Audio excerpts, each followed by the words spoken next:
was first diagnosed with ADH, atypical ductal hyperplasia, which is a precancer. The day I had the core biopsy, the radiologist happened to be the chief of NYU, Dr. Toth, and she had this keen sense that it may not be ADH. She doubted the pathology analysis result, and she turned it away and had her team run the analysis again in smaller slices. It was February 9th.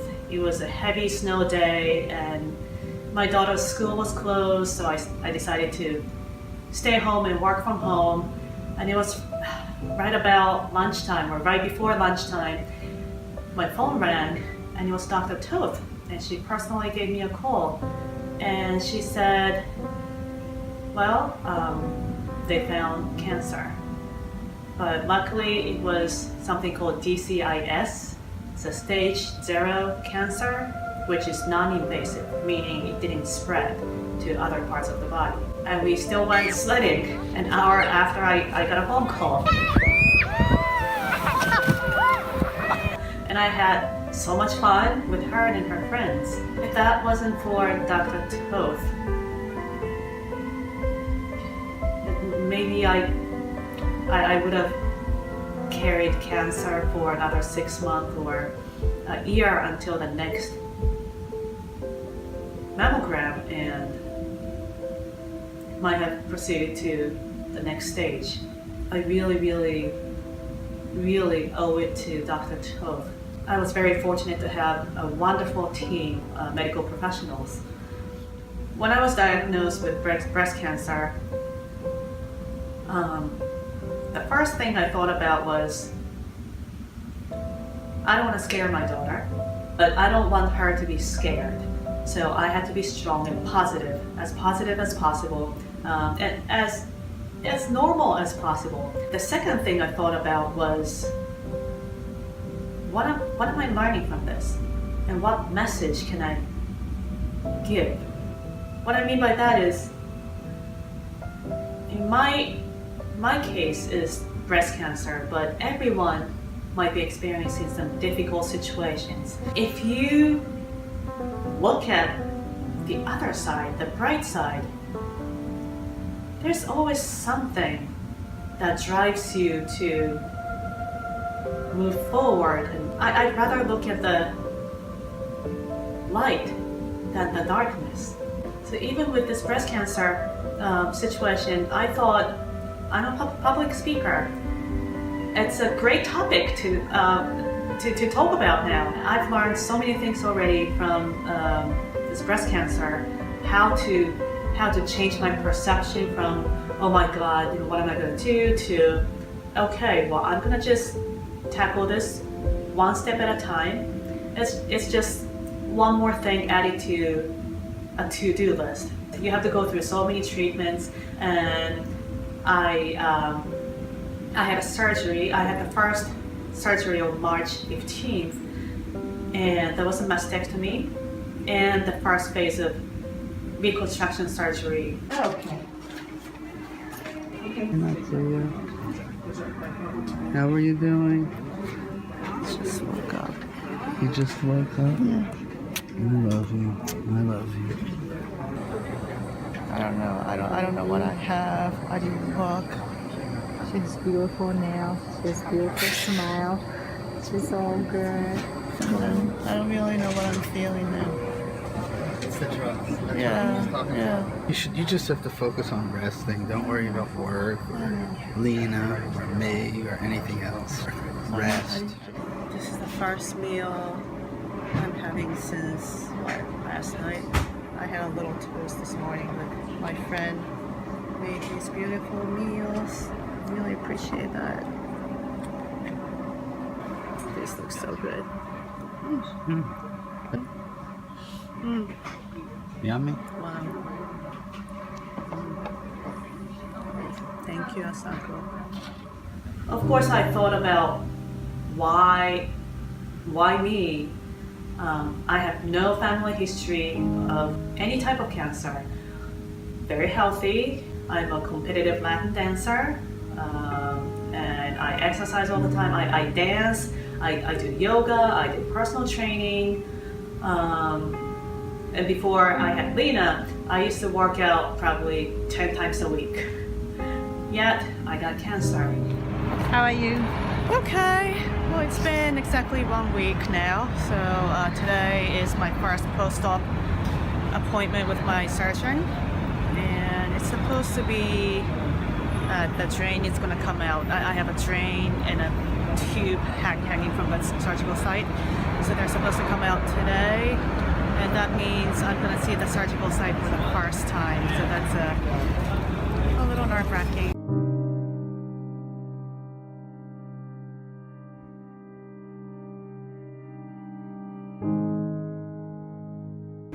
Well, there's always some kind of pain, a little discomfort. But I'm not taking painkiller as much as I thought I would be. Just once a day. And just antibiotics, and that's it. This is called a drain. So there's a tube coming out of my surgical site connected to the drain, and I'm supposed to drain it every day and measure how much blood is coming out. So hopefully I can get rid of this today. Hi. I'll be right back. Okay, thank you. It's a big bandage.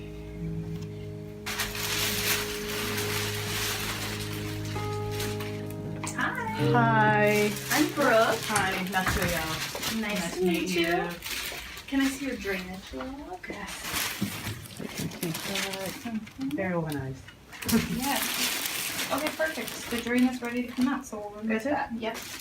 We just want less than 30 mLs total. Oh, okay. So you're pretty Yeah. switch it up. I'm going to remove the dressing first. Okay, so let's see it for the first time. Yeah, I'm gonna close my eyes. Okay. Everything's healing beautifully. Okay. Tell me when to look. I will. Well, let me take out the drain and then you can. Okay. Is it gonna hurt? It'll feel Oh, well. weird, but most people are just happy to have it out. Take a deep breath. Ooh.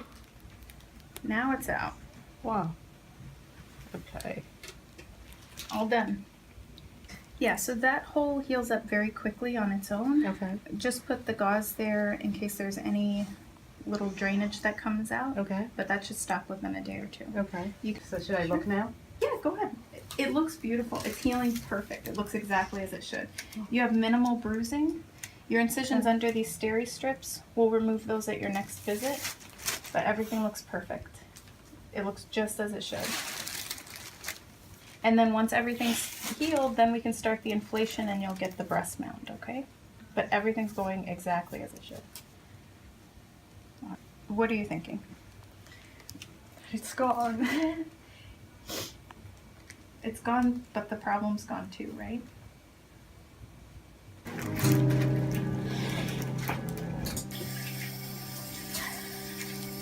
We just don't want you doing too much while you're in this delicate state.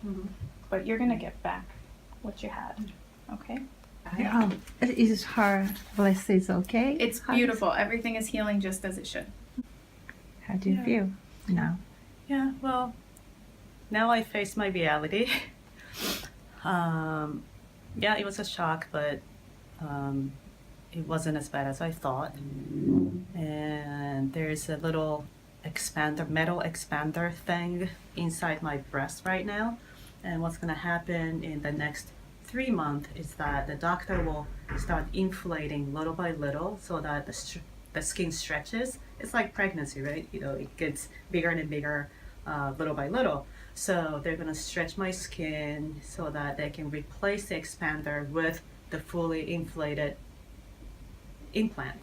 So 3 months from now, I have to go through a surgery again, and they're gonna open it again and put the fully inflated the implant back in, and then another 3 months later, they're gonna reconstruct the nipple. And I really believe that things happen for a reason. It gave me sort of an opportunity to think about, step back and think about my life, what's important, and what am I getting from this experience. I'm a management consultant, and a public speaker. I've been involved in Toastmasters since 2010, and then I got to know the speech contest. And in 2013, I competed in the speech contest for the first time, and I went to the New York State final. And I made the final again in 2014. And as a non-native English speaker, you can only imagine New York has so many excellent talents from all over the world. And even among those high-level speakers, I won. Since that experience, I decided that I want to share my stories. At the tender age of 19, a girl decided to leave her countryside to live in her dream city, Tokyo. In schools, I was one of the top students, but never been number one. In dance competitions, I earned a lot of medals, but never won the first place. In speech contests, I got many trophies, but never won the district. Maybe that'll change tonight.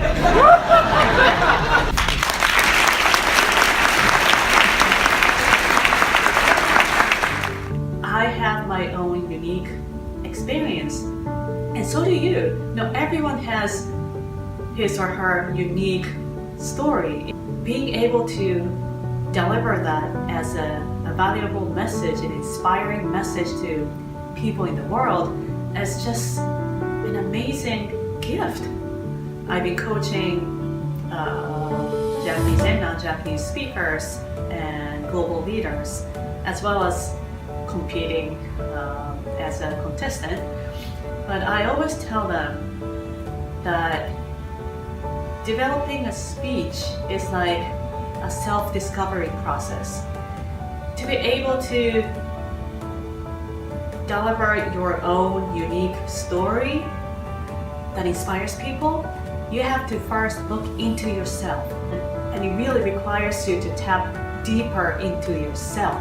I'm recognizing the speaking profession as my mission, my life mission. So I really want to tell everyone who's watching this, if you're experiencing any difficult situations or some concerns or maybe complaints, think of them as opportunities, not some deficiencies, and find the gift of joy. Do not underestimate the power of your thoughts. Miracle is not something that falls from the sky. It's something that you drive. So say the yes, see the yes. And if any doubts come up, so what? Keep seeing the yes so you can live in the yes. Then the negative 99% will shift to positive 99% and possibly unlimited.